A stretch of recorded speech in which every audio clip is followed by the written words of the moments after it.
Bonjour. Vous êtes-vous déjà demandé pourquoi la Russie affirme souvent qu'elle n'a jamais eu de colonie et qu'elle n'a jamais opprimé d'autres peuples?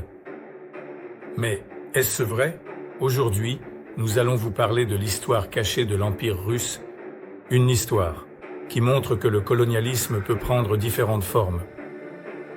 La Russie, en réalité, a toujours été un empire.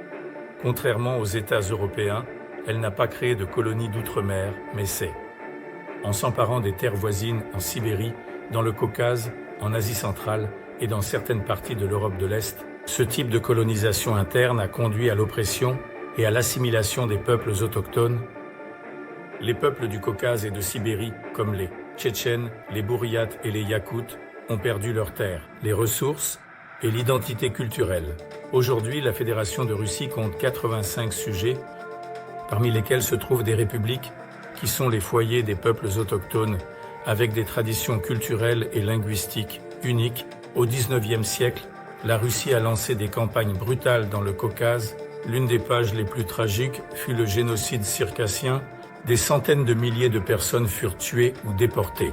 En Sibérie, l'exploitation a été accompagnée de l'exploitation des ressources et de la destruction des cultures des peuples locaux. Au cours des 100 dernières années, la Russie a participé à de nombreuses guerres. Après la Seconde Guerre mondiale, il y a eu la Hongrie, la Tchécoslovaquie, l'Afghanistan, la Tchétchénie, la Géorgie, la Transnistrie, la Syrie.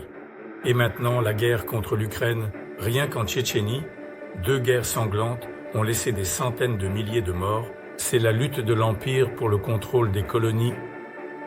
L'Ukraine a toujours été la plus grande colonie de la Russie. À l'époque de l'Empire, on nous appelait Petits Russes. Et à l'époque de l'URSS, Peuple frère. Mais la réalité est différente. La réalité, c'est l'interdiction de la langue ukrainienne. Répression, Holodomor. La guerre d'aujourd'hui est une tentative de préserver l'influence coloniale sur l'Ukraine, mais les empires finissent toujours par tomber. Le désir de liberté est plus fort que n'importe quelle oppression. L'Ukraine choisit un avenir sans colonialisme. Soutenez la lutte pour la liberté, diffusez la vérité et rappelez-vous, la vérité finit toujours par triompher. Merci d'avoir été avec nous. Si cette vidéo vous intéresse, partagez-le avec vos amis. Ensemble, nous pouvons changer le monde pour le mieux. À bientôt.